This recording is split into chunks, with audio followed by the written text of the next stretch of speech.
तमन्ना आईने के सामने खड़ी होकर खुद को निहार रही थी। कितने दिनों बाद उसने अपने आप को गौर से आईने में देखा था।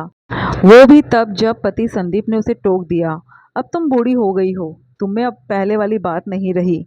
आईने के सामने खड़ी होकर बस वो संदीप की बातों की समीक्षा कर रही थी और आईने में खुद को देखकर धीरे धीरे बुदबुदा भी रही थी।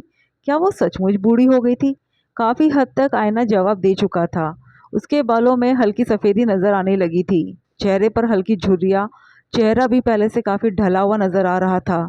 शरीर देखकर ऐसा लग रहा था जैसे आराम मांग रहा हो, ना वो पहले जैसी वाकई नहीं थी। अब आईना बीता हुआ कल तो बता नहीं सकता था। वो जो भी दिखाएगा आज ही दिखाएगा, और आज जो जैसा है वैसा ही दिखाएगा। कम से कम उसे झूठ बोलने की आदत तो नहीं है। उस सच का सामना तमन्ना नहीं कर पा रही थी। इस कारण आईने के सामने से हट गई और पलंग पर बैठी सोचने लगी। संदीप ने कुछ गलत नहीं कहा। उम्र क्या है उसकी अभी? सिर्फ 35 साल। और इस 35 साल की उम्र में वो 50 साल की औरत जैसी हो गई। 50 साल की उम्र में भी लोग जिंदगी जीते हैं, पर वो तो 35 साल की उम्र में ही जिंदगी से हार गई। सोचते सोचते खुद ही अतीत के गलियारों में चली गई। जब वो शादी होकर इस घर में आई थी, घर में सास ससुर, पति संदीप, देवर निखिल और ननद प्राची थी। सब लोग बहुत अच्छे थे, लेकिन तमन्ना की आदत थी कि वो किसी से मदद नहीं लेती थी। जब भी कोई मदद करता तो आदर्श बहू बनने के चक्कर में कहती, अरे बहू के होते घर के लोग काम करेंगे, अच्छा लगता है क्या? सबको लगता कि तमन्ना को शायद काम में मदद कराना पसंद ही नहीं, इसलिए खुद ही सब लोग पीछे हट जाते। जब कोई कहता कि देखो तमन्ना ने पूरे घर को अकेले संभाल रखा है, तो फूलकर कुप्पा हो जाती। पर तमन्ना का बेटा प्रतीक जब हुआ तब भी उसके यही हाल थे। सासू माँ को भी यही लगता कि शायद तमन्ना को उनका काम करना पसंद नहीं, इसलिए धीरे धीरे उन्होंने प्रतीक के कामों से खुद ही दूरी बना ली। लेकिन इन सब में वो अपने पति को बिल्कुल इग्नोर कर गई। संदीप कई बार कहता, तमन्ना अब तुम दिन भर घर में और बच्चे में लगी रहती हो, कभी मेरे लिए तो वक्त निकालो, मेरे साथ भी तो कुछ पल बिताओ। तो तमन्ना संदीप को झड़क देती, तुम्हें सिर्फ अपनी पड़ी रहती है, देखते नहीं मैं कितना थक जाती हूँ। अरे तो सबकी मदद लिया करो ना, किसने मना किया है? काम वाले हम अफोर्ड नहीं कर सकते, लेकिन कम से कम साथ मिलकर तो काम करवा ही सकते हैं ना। हाँ रहने दो, मुझे नहीं अच्छा लगता कि मेरे रहते घर में कोई काम करे, मैं तो खुद ही कर लूँगी। तमन्ना समझती क्यों नहीं हो? तुम इंसान हो, कोई मशीन नहीं। हद है, अपने घर का काम करने में कोई मशीन बन जाता है क्या? संदीप कहीं भी घूमने जाने के लिए कहता तो काम का बहाना बनाकर मना कर देती। इतना काम तो पड़ा है, कैसे जाओ? फिर ऊपर से प्रतीक भी तो है। अरे तो मम्मी पापा संभाल लेंगे, थोड़ी देर की ही तो बात है। ना बाबा ना, मैं अपनी जिम्मेदारी से मुंह नहीं मोड़ सकती। संदीप कुछ कह ही नहीं पाता। धीरे धीरे संदीप ने भी कहना छोड़ दिया। अब अपने दोस्तों के साथ कहीं भी घूमने जाता, अन्यथा घर पर ही रहता। वक्त ऐसे ही गुजर रहा था। पहले ननद, फिर देवर की भी शादी हो गई। देवर की जॉब दूसरे शहर में थी तो देवरानी भी उसके साथ शहर चली गई। लेकिन तमन्ना, उसके अभी वही के वही हाल, और अब तो और भी बदतर हो गए थे। पहले किसी की मदद लेती नहीं थी, अब कोई मदद करता नहीं था। इस कारण अब खुद ही चिड़चिड़ी होने लगी थी।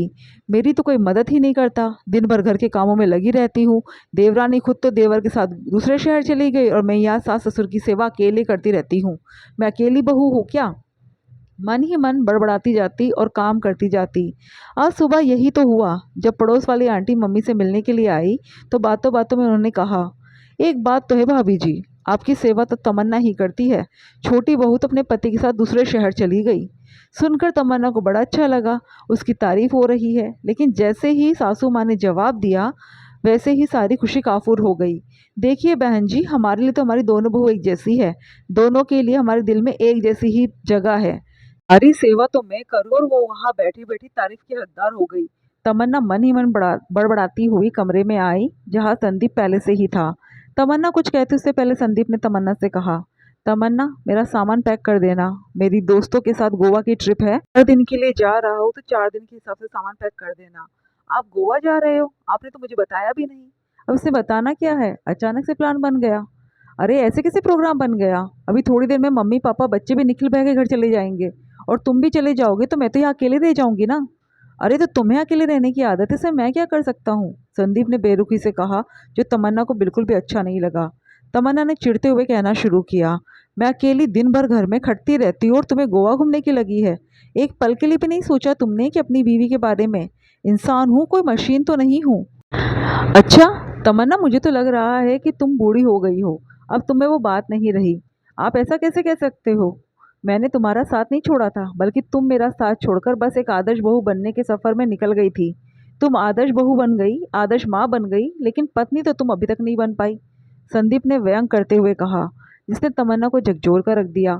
संदीप तो कहकर चला गया, लेकिन तमन्ना अपने आप को आईने में निहारती ही रह गई। क्या सचमुच वो बूढ़ी हो चुकी थी? बस यही सवाल बार बार अपने आप से कर रही थी। गलती संदीप की भी नहीं थी, गलती तो उसी की थी। फिर उसे बुरा क्यों लग रहा था? अपने आप को आदर्श बहू कहलाने के चक्कर में अपने पति को कहाँ पीछे छोड़ दिया, ये तो अंदाज़ा भी नहीं रहा। वो भी तब जब ससुराल वाले उसकी मदद करने को तैयार थे। किसी ने भी उस पर पूरे काम का बोझ नहीं डाला था, बल्कि उसने खुद अपने सिर पर सारा बोझ लिया था। एक बार फिर तमन्ना उठ कर के आईने के सामने खड़ी हो गई। अब चाहे कुछ भी हो जाए, उसे अपने आप को हासिल करना है। जिसका दामन थामकर वो इस घर में आई थी, उसे वापस हासिल करना है। बस यही सोचकर तमन्ना अग्रसर हो गई अपने नए सफ़र पर, एक नई कोशिश के साथ अपने पति को हासिल करने के लिए। इधर जब संदीप गोवा चला गया और उसके सास ससुर और बच्चे निखिल के घर पर, तब उसने दोबारा योगा करना शुरू किया। अपने खान पान में बदलाव किया। सुबह सुबह वॉक पर जाने लगी थी। यहाँ तक कि संदीप और उसके मम्मी पापा के आने के बाद अब वो घर के कामों में उनकी मदद भी लेने लगी थी। संदीप के साथ वक्त बिताने लगी थी। धीरे धीरे उसका आत्मविश्वास खुद ही आने लगा था। जब आत्मविश्वास खुद ही आने लग गया तो अपने आप ही मन कुढ़ने की आदत भी बंद हो गई और घर का माहौल अब पहले से खुशनुमा रहने लगा था।